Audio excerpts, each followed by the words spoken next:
It was on a rainy day that Dunk buried the old knight. The knight he had served as a squire had recently died, and Dunk spoke of how deeply the death pained him. Dunk said he wished he didn't die and promised to take care of the man's horses, feeling the weight of the responsibility.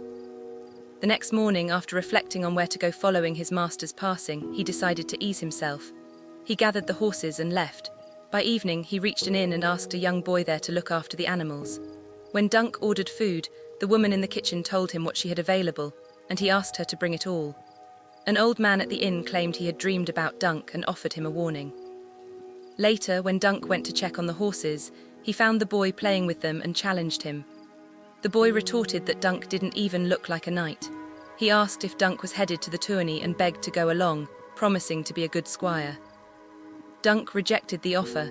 He tossed the boy a coin for the help he had provided and went on his way.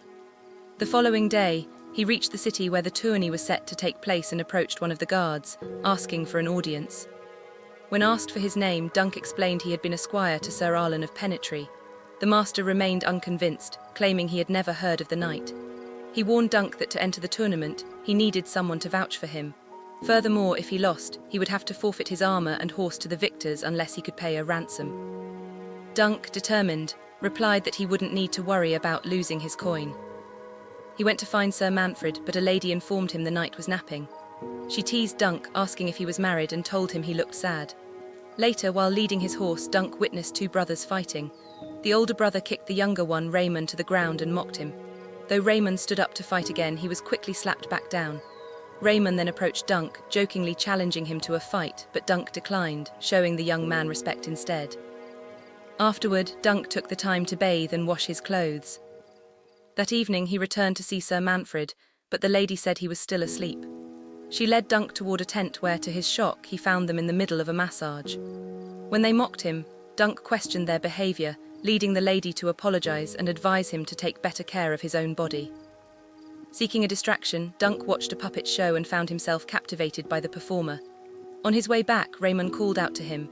During their conversation, Raymond spoke bitterly of wanting to see his cousin's neck broken, but Dunk reminded him that he was only a squire. Raymond invited him to dinner, and inside the tent, Dunk luckily spotted a man who might be able to help him. Over a meal of chicken and cakes, Dunk approached the man to ask for help entering the tournament lists. The man questioned if Dunk was afraid, noting that he owed a favor, but Dunk admitted his nerves. The night ended with Dunk accompanying the man to a dance, after which he and the man continued their conversation.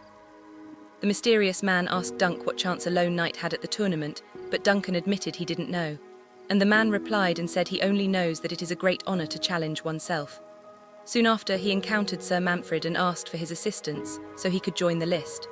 Sir Manfred refused, explaining that he can't remember Dunk's father. His father had passed away from a wound. He told Dunk he could not recall Sir Arlen of Penetry at all. On his way back, Dunk found the boy, Egon, whom he had met earlier at the inn. The boy was roasting a fish, and Dunk asked him how he got here, so he said to him that he rode on a lamb's cart. Dunk shared his struggles. When Dunk asked for his name, the boy responded that no one called him by his real name. Everyone simply called him Egg.